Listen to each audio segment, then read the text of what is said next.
வணக்கம் தலைமைகளே. நாங்கள் எந்த சூழலில் எப்படி இருந்தாலும் சரி, எங்களுக்கு எங்களின் மத வெறிதான் முக்கியம் என்று மீண்டும் ஒரு முறை நிரூபித்த இஸ்லாமிய பயங்கரவாத பேடி ஜந்துக்கள் நேற்று டெல்லியில் நடந்த தற்கொலை கார் குண்டுவெடிப்பு இதை மீண்டும் ஒரு முறை ஊர்ஜிதம் பண்ணியிருக்கு. எந்த சூழலாக இருந்தாலும் சரி, நாங்கள் எப்படி இருந்தாலும் சரி, எங்களுக்கு எங்கள் மதவெறி தான் முக்கியம், பொதுமக்களை கொல்வது எங்களின் லட்சியம் என்று மீண்டும் ஒரு முறை நிரூபித்து காட்டிருக்காங்க.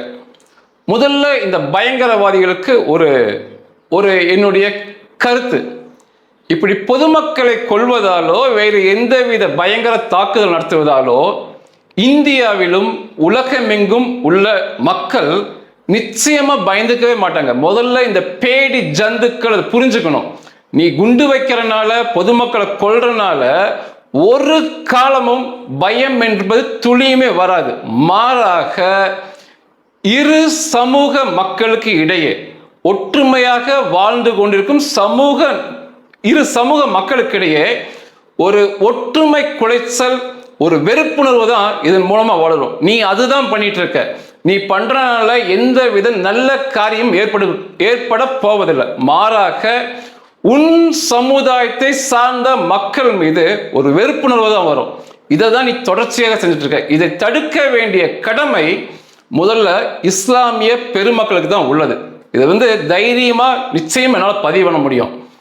ஒரே ஒரு பத்திரிகை கூட, ஒரே ஒரு யூடியூபர் கூட துணிச்சலாக ஆண்மையுடன் இது இஸ்லாமிய பயங்கரவாதம் சொல்லி அந்த உண்மையை தைரியமா எவனுக்குமே இங்க பதிவு பண்ண கோழைத்தனம் தான் சொல்லணும். அப்படிப்பட்ட கோழைகள்லாம் பத்திரிகைக்கு வரவே கூடாது. அதே போல மத்திய அரசுக்கும் பாதுகாப்புக்கு துறைக்கும் எனது மனதார்ந்த பாராட்டுகள். நீங்க நினைப்பீங்க, என்ன டெல்லியில ஒரு குண்டுவெடிப்பு நடந்திருக்கு, 9 பேர் மரணம் அடைஞ்சிருக்காங்கன்னா, இவர்கள் திட்டம் மட்டும் நடந்திருந்தால் ஆயிரக்கணக்கான மக்கள் சங்கிலி தொடர் குண்டுவெடிப்புல கொல்லப்பட்டிருப்பாங்க. இந்த இஸ்லாமிய பயங்கரவாதிகள் திட்டம் நிறைவேறினார் நிச்சயமாக மத்திய பாதுகாப்பு துறைகளை மனதார்ந்த 100% மனதார்ந்த முறையில பாராட்டுறேன். ஏன்னா உலகத்திலேயே முதன்முறையாக இஸ்ரேல்ல கூட தினம்தோறும் பயங்கரவாதத்தை எதிர்கொள்ளும் இஸ்ரேல்ல கூட அமெரிக்கா, ரஷ்யா போன்ற நாடுகள் கூட மருத்துவர்கள் பயங்கரவாதம் பண்ணி பார்த்ததே கிடையாது. மருத்துவர்கள் என்பவர்கள் பொதுவாக உயிரை காப்பாற்றும் பொறுப்பில் இருப்பாங்க. அவங்க மேல எந்த சந்தேகமே வராது. மெத்த படித்தவர்கள், பணப்புழக்கத்தில் இருப்பவங்க, மனித நேயத்தை கற்று தெரிஞ்சவங்க. உலகம் முழுவதும் மருத்துவர்கள் பயங்கரவாதம் பண்ணியதே கிடையாது. முதலாக இந்தியாவில் தான் மருத்துவர்கள், பெண் மருத்துவர் உட்பட இந்த பயங்கரவாதத்தை கையில் எடுத்திருக்காங்க. இவங்க மேல சந்தேகமே வராது. ஒரு மருத்துவர் ஒரு பயங்கரவாதத்தை செய்வான் அப்படின்னா எந்த காவல்துறையுமே நம்ப மாட்டாங்க. ஆனா அதை செஞ்சிருக்காங்க. 3000 கிலோ எடையுள்ள வெடி மருந்துகள் கைப்பற்றப்பட்டிருக்கு. அந்த 3000 கிலோ வெடி மருந்து மட்டும் வெடிக்க வச்சிருந்தாங்கன்னா அவங்களோட திட்டம் எப்படின்னா, சங்கிலி தொடர்களாக ஒரே நேரங்களில் இந்தியா முழுவதும் பொதுமக்கள் கூடும் இடங்கள்ல இந்த குண்டுவெடிப்பை நடத்தியிருப்பாங்க. 3000 கிலோ வெடி மருந்துல கிட்டத்தட்ட பாத்தீங்கன்னா உங்களுக்கு ஒரு 200 வெடிகுண்டு வெடிக்க வச்சிருக்கலாம். அவங்க திட்டம் அப்படிதான் இருந்திருக்கும். ஆயிரக்கணக்கான மக்கள் கொல்லப்பட்டிருப்பாங்க. ஆனா பாதுகாப்புத்துறை, குறிப்பாக உளவுத்துறை இது சரியா மோப்பம் பிடிச்சு மொத்தமாக அந்த கூட்டத்தை கைது பண்ணியிருக்காங்க. அந்த கைது நடவடிக்கை தொடர்ந்து போயிட்டு இருக்கு. அதில் கிடைத்த விரக்தியில் தான் தானும் அடுத்து கைது செய்யப்படுவோம் என்ற எண்ணத்தில் தான் அவசரமாக டெல்லியில் ஒரு மருத்துவ பயங்கரவாதியால் நடத்தப்பட்ட தற்கொலை தாக்குதல் தான் டெல்லி கார் குண்டுவெடிப்பு. நிச்சயமா உலகத்திற்கே ஒரு பாடமா இருக்கும். நான் தான் சொல்றேன் இல்லையா, இஸ்ரேல்லையே ஒரு மருத்துவன், ஒரு டாக்டர் குண்டு வைப்பான், வெடிமருந்து பொருளை வாங்குவாங்கிறது கனவிலுமே எதிர்பார்க்காத ஒன்று. திங்கட்கிழமை இந்த கார் குண்டுவெடிப்பு நடந்தது. இந்த கார் இஸ்லாமியர்களுக்கு சொந்தமான கார். இந்த கார் ஹரியானா பதிவெண் கொண்டது. HR 26CE 7674. இதுதான் இந்த காரோட நம்பர் எண் பதிவெண். வெள்ளை நிற ஹுண்டாய் i20 கார் இது. இது முதல்ல 2013 ஹரியானாவை சேர்ந்த முகமது சல்மான் என்கிற நபர் இந்த காரை வாங்குறார். அதுக்கப்புறம் இந்த கார் கைமாறுது. சில கைமாறி கடைசியாக இந்த கார் புல்வாமாவை சேர்ந்த, இந்த தாக்குதல் நடந்துச்சு இல்லையா காஷ்மீர்ல, அந்த புல்வாமாவை சேர்ந்த தாரிக் என்பவரின் பெயர்ல கடைசியா இருக்கு. அந்த பெயர்ல தான் இந்த கார் ஓடிட்டு இருக்கு. இந்த தாக்குதல் நடத்தும் போது இந்த காரை ஓட்டிட்டு வந்தது டெல்லியை சேர்ந்த டாக்டர் உமர் முகமது என்ற பயங்கரவாதி தான் கடைசி அந்த காரை ஓட்டிட்டு வந்தது. இவங்களுடைய வலைப்பின்னலை பார்த்தீங்கன்னா உங்களுக்கு புரிஞ்சிருக்கும். ஹரியானா உள்ள இஸ்லாமியருடைய கார் கைமாறுது, காஷ்மீரில் உள்ள இஸ்லாமியர் போது, அதுக்கப்புறம் டெல்லியில் உள்ள ஒரு இஸ்லாமிய டாக்டர் தற்கொலை குண்டுதாரியா மாறி அந்த காரை வெடிக்க வைக்கிறான் பொதுமக்களை நோக்கி.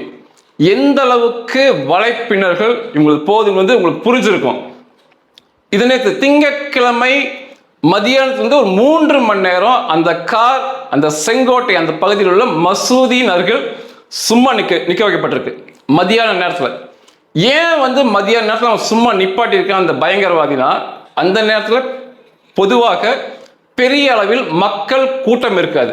அதே சமயத்தில் ஒரு 7 மணிக்கு மேல அந்த காரை எட்டு வெடிக்க வச்சா கணிசமாக பொதுமக்களை கொல்லலாம்.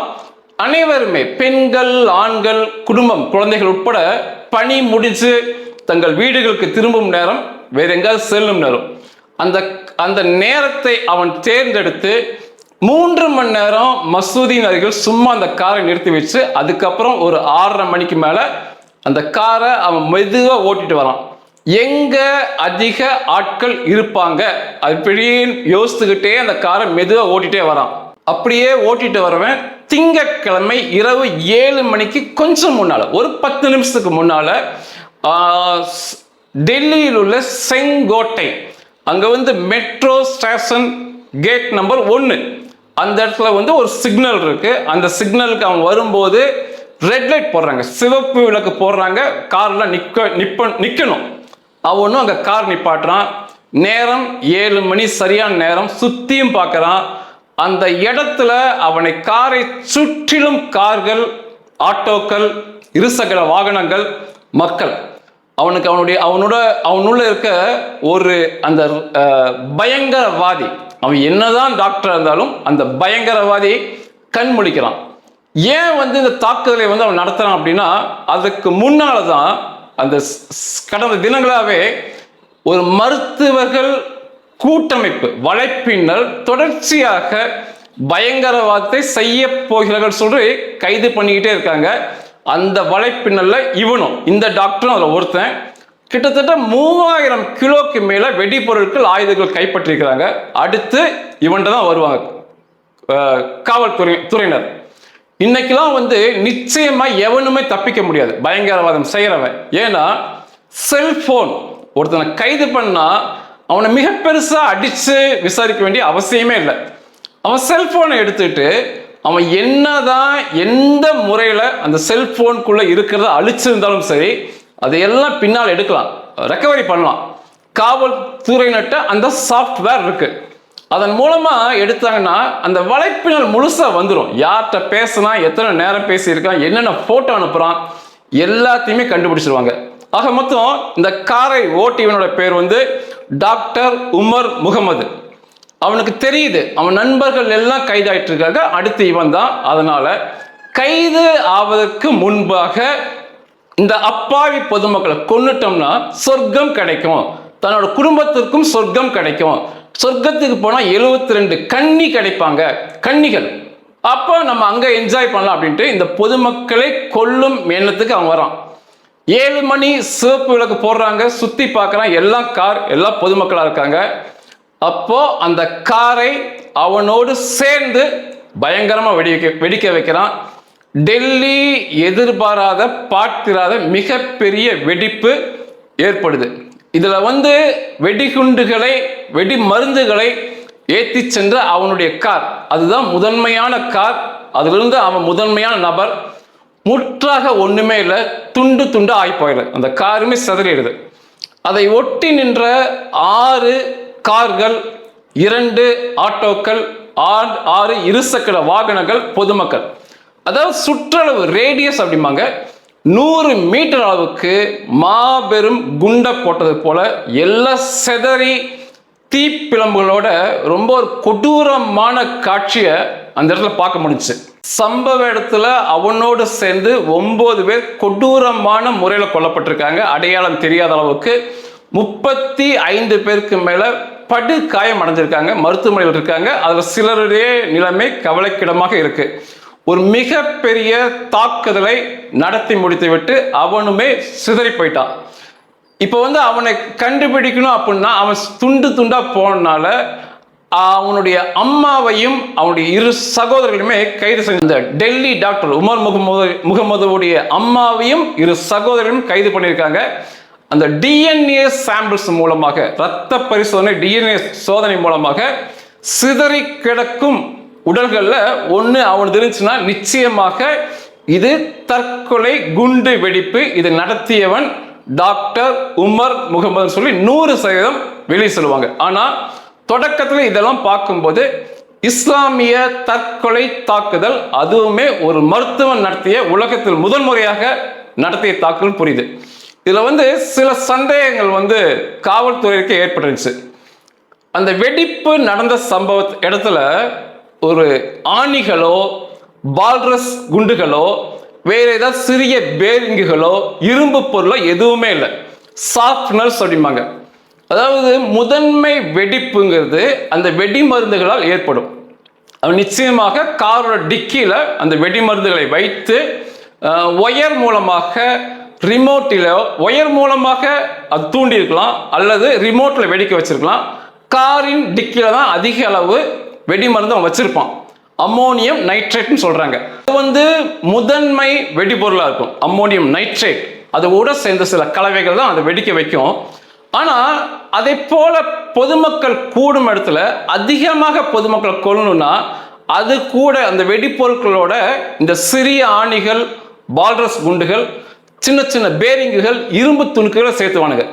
சேர்த்து வெடிக்கும் போது அந்த ஆணிகள், பால்ரஸ்லாம் பல ஆயிரம், 100, பல 100 ஆயிரக்கணக்கில் சேர்த்து இருப்பாங்க. செதறி வெடிக்கும் போது பிரதான வெடிப்பு மிக பயங்கரமா இருக்கும். நேற்று நீங்க பார்த்தது பிரதான வெடிப்பு. அதுபோக உப வெடிப்புகள், இதெல்லாம் செதறி போய் அங்க இருக்க மக்கள் மீது, இருசக்கர வாகனம், கார் மீதெல்லாம் படும்போது ஒரு பால்ரஸ் குண்டு மிக வேகத்தில் செதறி போய் ஒருத்தர் மேல பட்டுச்சு அப்படின்னா நிச்சயமாக தலையில பட்டா செத்துருவாங்க, எந்தவித சந்தேகம் இல்லை. மிகப்பெரிய அளவு மக்களை கொல்ல இந்த சாஃப்ட்னர்ஸை உபயோகப்படுத்துவாங்க. காவல்துறையினர் என்ன சொன்னாங்கன்னா, அந்த மாதிரி எந்த பொருளுமே இல்லை, ஆணிகளோ அந்த சின்ன சின்ன உப பொருட்கள், இரும்பு பொருட்கள் எதுவுமே இல்லை, கூர்மையா வச்சிருப்பாங்க. அதனால அவங்களுக்கு முதல்ல ஒரு சந்தேகம் வந்துச்சு, இது பயங்கரவாத தாக்குதல் இல்லாமல் இருந்திருக்கலாம்னு சொல்லி. ஆனால் நிச்சயமாக பயங்கரவாத தாக்குதல். ஏன்னா இது அவசரத்தில் எடுக்கப்பட்ட முடிவு. பொதுவாக பெரிய அளவு திட்டம் தீட்டி ஒரு 10 நாள் அவனுக்கு நேரம் இருக்கும்போது தான் அந்த வெடி மருந்து கலவையோடு இதெல்லாம் சேர்க்க நேரம் இருக்கும். இதெல்லாம் வாங்கணும், சேர்த்தணும். திடீரென்று ஒரு முடிவு எடுக்கிறாங்க. அதாவது அவனுடைய நண்பர்கள் கைதாயிட்டு இருக்காங்க, அடுத்து இவன்ட்ட வரப்போறாங்கன்னு தெரியும் போது ஒரு அவசரத்துல முடிவெடுக்கும் போது இந்த பிரதான வெடிப்பை மட்டும் ஏற்படுத்தக்கூடிய இந்த அம்மோனியம் நைட்ரேட் அதனுடைய கலவைகளை சேர்த்து அவன் அநேகமா ரிமோட் மூலமாக அல்லது ஒயர் மூலமாக அதை தூண்டி வெடிக்க வச்சிருப்பான். இதுதான் அதுக்கான விளக்கம். அவசரத்தில், ஆத்திரத்தில் எடுக்கப்பட்ட நேற்று வெடிக்க வைத்தது. இவர்களோட திட்டம் இது இல்லை. மொத்தம் 3000 கிலோக்கு மேல கைப்பற்றிருக்கிறாங்க. எல்லோரும் சேர்ந்து பல்வேறு இடங்களில் குண்டுகளை சங்கிலி தொடர் போல வைத்து இந்தியாவையே அதிர வைத்திருப்பார்கள். ஆயிரக்கணக்கான மக்களை கொண்டிருப்பாங்க. இரண்டாவது போலீஸ் இது ஒரு எல்பிஜி, அதாவது கார்ல சிலிண்டர் மூலமாக இயக்குவாங்க வாகனங்களை. சிலிண்டர் வச்சிருப்பாங்க, கேஸ் சிலிண்டர். அது வெடிச்சிருக்கும் அப்படின்னு அப்படி ஒரு கருத்து நேற்று இருந்தது. ஒரு எல்பிஜி சிலிண்டர் மூலமாக ஒரு முதன்மையான கார் துண்டு துண்டா போகுது. அது போக ஒரு 6 கார் மிக பயங்கர தாக்குதல் ஆகுது. ஆட்டோக்கள், இருசக்கர வாகனங்கள், 9 பேர் மரணம் அடைவது, 35 பேர் படுகாயம் அடைவது, இது எல்லாமே ஒரு எல்பிஜி சிலிண்டர் வெடிக்கிற மாதிரி வெடிப்பின் மூலமாக நிச்சயமாக நடக்காது. இது முழுக்க முழுக்க வெடி மருந்து பொருட்களால் வெடிக்கப்பட்டது. அதே போல அடுத்ததாக இந்த கார்ல 3 பேர் உட்கார்ந்து இருக்கலாம் அப்படின்னு சொல்றாங்க. நிச்சயமாக தற்கொலை தாக்குதலாக இருக்கும்போது 3 தற்கொலை பயங்கரவாதிகள் ஒரே கார்ல வரவே மாட்டாங்க. அப்படி இந்த 3 பேரும் முடிவெடுத்தா 3 பகுதிக்கு போவாங்க. 3 பகுதியில் உள்ள மக்களை கொல்லதான் அவங்க நினைப்பாங்க. ஒரு இராணுவ கேந்திரங்கள், ஒரு நூற்றுக்கணக்கான இராணுவ வீரர்கள் இருக்கிற இடம், ஆயுதங்கள் இருக்கிற இடத்துக்கு தான் இப்படி கூட்டமாக பயங்கரவாதிகள் போவாங்க. மக்களை கொல்ல வேண்டும் என்று முடிவெடுத்தாங்கன்னா 3 பேர் தான் 3 இடத்துக்கு தான் போவாங்க. ஒரே கார்ல பைத்தியக்காரர்கள் போல உட்கார்ந்து போய் வெடிக்க வைக்க மாட்டாங்க. அவங்களுக்கு பொதுமக்களை மிகப்பெரிய எண்ணிக்கையில கொல்லணுங்கிறத எண்ணமா இருக்கும். அதனால அந்த காரில் 3 பேர் இருக்க வாய்ப்பில்லை. நிச்சயமாக டாக்டர் உமர் முகமது என்ற பயங்கரவாதி தற்கொலை குண்டுதாரியா மாட்டிதான் அவ்வளவு பெரிய தாக்குதலை நடத்தியிருப்பான்.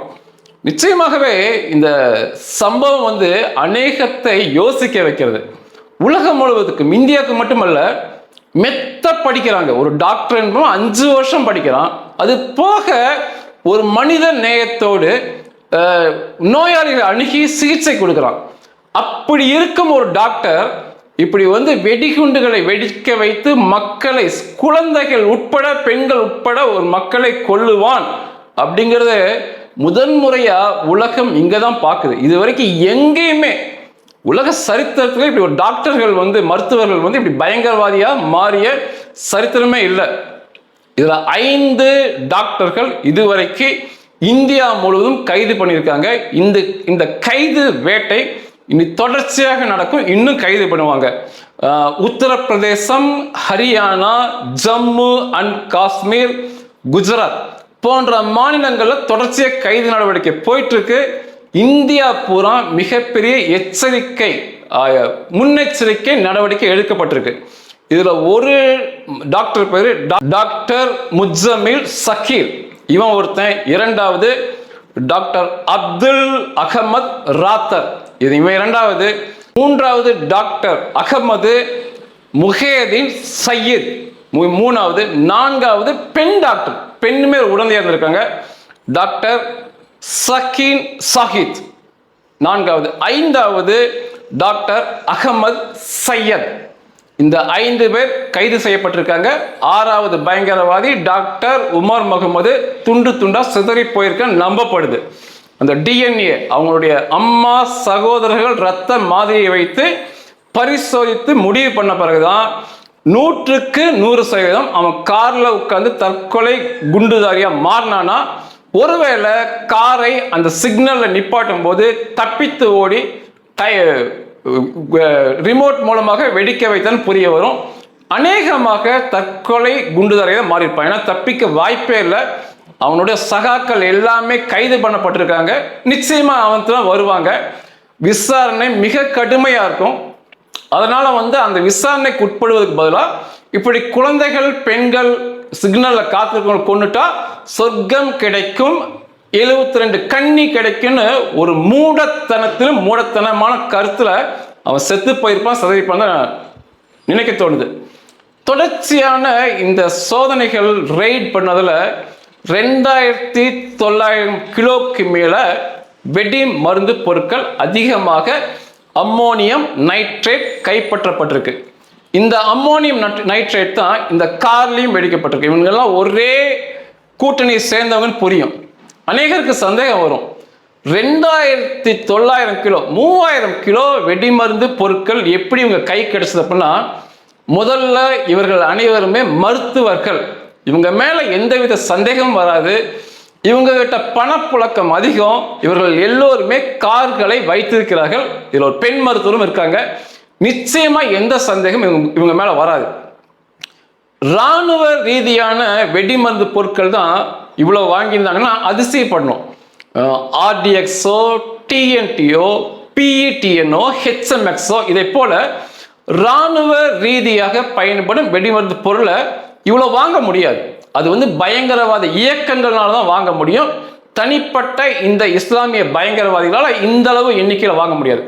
ஆனா அம்மோனியம் நைட்ரேட்டை வாங்கலாம். அம்மோனியம் நைட்ரேட் என்பது ஒரு உரம், தாவரத்துக்கு பயன்படுத்தக்கூடிய உரம். எளிதாக எல்லோருமே வாங்கிடலாம் அம்மோனியம் நைட்ரேட்டை. தனிப்பட்ட முறையில் இந்த அம்மோனியம் நைட்ரேட் வெடிக்காது. இது நீரில் எளிதாக கரையும். தாவரத்துக்கு தேவையான ஹைட்ரஜனை கொடுக்கக்கூடியது, ஹைட்ரஜன் ஏற்றிம்பாங்க. இது எளிதாக ஒரு தோட்டம் வச்சிருக்கிறவங்க, ஒரு மிகப்பெரிய விவசாய பெருமக்கள் மிக அதிக அளவில் அம்மோனியம் நைட்ரேட்டை வாங்கலாம். இது இயல்பான ஒன்று. இது வெள்ளை நிறத்தில் இருக்கும், உப்பை போன்று. ஆனா இதோடு சில பொருட்களை கலப்பதின் மூலமாக மாபெரும் வெடிப்பை நிகழ்த்தலாம். இந்த RDX TNT போல அளவு வெடிக்காட்டியுமே மிகப்பெரிய கணிசமான வெடிப்பை இந்த அம்மோனியம் நைட்ரேட் வேறு சில பொருளோடு இணையும் போது கொடுக்கும். அந்த வேறு சில பொருளையுமே எளிதாக வாங்கிடலாம். நான் அதை சொல்ல விரும்பல. இந்த அம்மோனியம் நைட்ரேட்டை வெடிக்கக்கூடிய தூண்டக்கூடிய வேறு சில பொருட்களை மிக எளிதாக வாங்கலாம். இப்போ எப்படி கலக்கிறது, எப்படி வெடிக்க வைக்கிறது இன்னைக்கு இணையத்திலேயே கிடைக்குது. இஸ்லாமிய பயங்கரவாதிகளுக்கு அவர்கள் வலை அமைப்பு மூலமா மிக எளிதாக கிடைச்சிடும். அப்போ இந்த 2900 கிலோ வெடிபொருள் இருந்ததுன்னு நம்ம அரசை குற்றம் சாட்ட வேண்டிய அவசியமே கிடையாது. இது எளிதில் வாங்கக்கூடிய பொருள் தான் அம்மோனியம் நைட்ரேட். இது மாபெரும் வெடிப்பு அம்மோனியம் நைட்ரேட்ல நடந்தது. உங்களுக்கு தெரியும் நினைக்கிறேன், லெபனான்ல பெய்ரூட் துறைமுகம், லெபனான் துறைமுகம் இருந்துச்சு. அங்க வேர் ஹவுஸ் அப்படிம்பாங்க, பொருட்களை வைக்கக்கூடிய இடம்.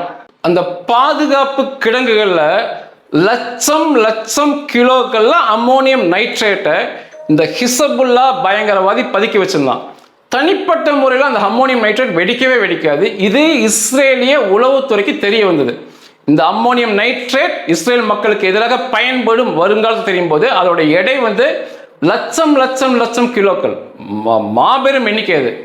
அப்போ அதை எப்படி வெடிக்க வைக்கிறாங்கன்னு இஸ்ரேலுக்கு கை வந்த கலை. ஒரு சின்ன இடத்த வெடிப்பை தூண்டி விட்ட போது மொத்தமா வெடிச்சிடும்.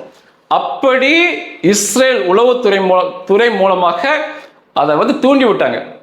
டைமர் மூலமாக, ரிமோட் மூலமாக தூண்டி வெடிக்க வச்சாங்க. சில பொருள் அங்கே போய் கலக்கி இஸ்ரேல் உளவுத்துறை பண்ணாங்க. உலகம் காணாத வெடிப்பை பெய்ரூட்ல நினைச்சு, அது அம்மோனியம் நைட்ரேட் தான். இதுவுமே இவங்க எதுக்கு இவ்வளவு 3000 கிலோ வாங்கி இருக்கிறாங்க. இப்ப வரைக்கும் 5 டாக்டர் கைது பண்ணப்பட்டிருக்காங்க. ஒருத்தன் செத்து போயிருக்காங்க, சதறி போய். இது இன்னும் பெருசா போகும். இவர்களுடைய எண்ணம் இந்த அம்மோனியம் நைட்ரேட்டை பயன்படுத்தி வெடிகுண்டுகளை, வெடிமருந்துகளை செய்து கார்களில் பதுக்கி வைத்து, இருசக்கர வாகனத்தில் பதுக்கி வைத்து, மக்கள் கூடும் இடங்களில் இந்தியா முழுவதும் அங்கேயும் இங்கேயும் நிப்பாட்டி வெடிக்க வச்சிருந்தாங்கன்னா ஆயிரக்கணக்கான இந்திய பொதுமக்கள், குழந்தைகள், பெண்கள், முதியவர்கள், ஏன் நானோ நீங்களோ நமது பிள்ளைகளோ கொல்லப்பட்டிருக்கலாம். இதுதான் அவருடைய திட்டம். தெய்வமா இல்லை எப்படின்னு சொல்ல தெரியல. நிச்சயமா புலனாய்வு அமைப்புகள் அனைத்துமே பாராட்டுக்கு உரியவை. இந்தியாவில் கைது பண்ண இதுதான் அந்த அம்மோனியம் நைட்ரேட்டுடைய விவரம். எளிதாக வாங்கிடலாம். இதோட AK-47 இயந்திர துப்பாக்கி, AK-56 இயந்திர துப்பாக்கி, பரிட்டா இத்தாலியுடைய தயாரிப்பு கை துப்பாக்கி உலக அளவில் புகழ் பெற்றது. அதுபோக சீன தயாரிப்பு கை துப்பாக்கி. இதற்கு தேவையான குண்டுகள், இந்த துப்பாக்கியில குண்டுகளோட தான் இருந்தது. இதர உபகுண்டுகள் அது மேகசின்ல போட்டு வச்சிருந்தது. இது எல்லாமே கைப்பற்றிருக்காங்க. இதெல்லாம் இவங்க போய் அந்தந்த நாடுகள்ல வாங்குறது அர்த்தமே கிடையாது. இது எல்லாமே செய்யறது பாகிஸ்தான் தான். பாகிஸ்தான்ல குடிசை தொழில் போல இந்த ஆயுதங்களை, துப்பாக்கிகளை செய்வது அவர்கள் கை வந்த கலை. எப்படி நீங்க கோயம்புத்தூர்ல போனீங்கன்னா வீதிக்கு வீதி பட்டறைகளை பார்க்கலாம், லேத்துகள் வச்சு இரும்பு பொருளை வேலை செய்வாங்க. அதே போல துப்பாக்கிகள், குண்டுகள் செய்வது அவருடைய வேலை. அது AK-47, AK-56, பரிட்டா பிஸ்டல், சீன தயாரிப்பு பிஸ்டல்னு சொல்றாங்க. அது எல்லாமே அதே போல செகண்ட் காப்பிம்பாங்க, பாகிஸ்தானில் செய்யப்படுபவை. இது காஷ்மீர் வாயிலாக பாகிஸ்தான், அதுக்கப்புறம் காஷ்மீர், அதுக்கப்புறம் இந்தியாவுக்குள் ஊடுருவி வரும். அப்படிதான் இந்த துப்பாக்கிகள் இவங்களுக்கு கை கிடைச்சது.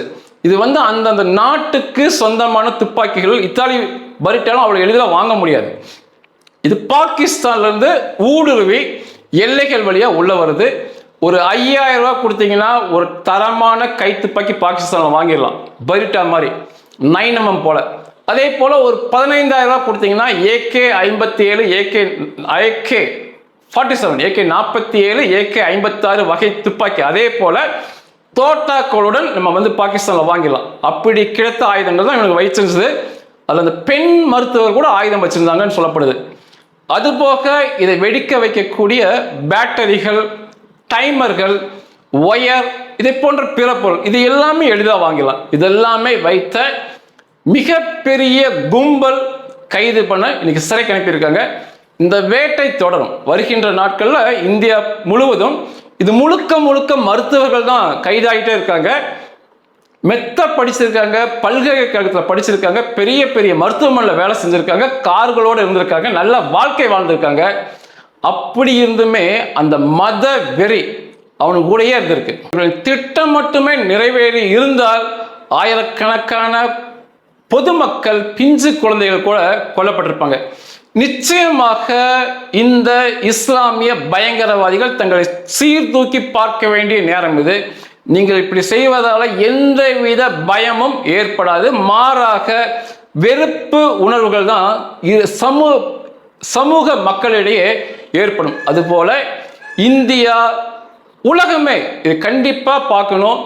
ஒரு மருத்துவன் பயங்கரவாதியா மாறுறானா அதுக்கு மேல எதுவுமே கிடையாது. யார் வேணாலும் இவனுக்கு பயங்கரவாதியா மாறலாம். எச்சரிக்கையா இருக்கணும். அதே போல வாகன பரிசோதனை இனி வரும் காலங்களில் பண்ணும்போது நம்ம பார்ப்போம். கார்ல போகும்போது அதிகமா வாகன பரிசோதனை பண்றதில்ல. குறிப்பா பெண்கள் உட்கார்ந்து அது பண்றதே இல்லை. டாக்டர்கள் இருந்தா பண்ணவே மாட்டாங்க வாகன பரிசோதனை, அதெல்லாம் கிடையாது. நிச்சயமாக அனைவருமே இங்கே இருக்கின்ற அனைவருமே வாகன பரிசோதனை பண்ணப்பட வேண்டியவர்கள் தான். காவல்துறையினர் மற்றும் உளவுத்துறையினர் நிச்சயமாக வருகின்ற நாட்களில் வாகன பரிசோதனை மிக கடுமையாக கார்களில், அது யார் இருந்தாலும் சரி, பெண்கள் இருந்தாலும் சரி, குழந்தைகள் இருந்தாலும் சரி, மருத்துவர்களாக இருந்தாலும் சரி, நிச்சயமாக செய்ய வேண்டும். அப்போதான் இதெல்லாம் தடுத்து நிறுத்த முடியும். மீண்டும் ஒரு முறை பாதுகாப்பு துறைகளுக்கு, உளவுத்துறைக்கு, மத்திய அரசுக்கு நான் மனதார்ந்த பாராட்ட தெரிவிச்சுக்கிறேன்.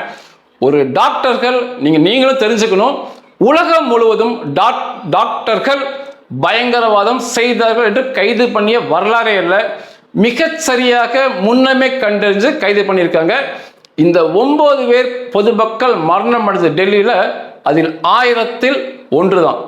நிச்சயமாக இந்த பயங்கரவாதம் முறியடிக்கப்பட வேண்டும். துணிச்சலாக எதிர்த்து பேச வேண்டும். இது பூசி மொழியை பேசிட்டே இருந்தீங்கன்னா நாளைய தினம் நீங்களோ நானோ நமது பிள்ளைகளோ இந்த பயங்கரவாத தாக்குதலுக்கு ஆளாக நேரிடும். துணிச்சலாக எதிர்த்து நிற்போம். நன்றிகள்.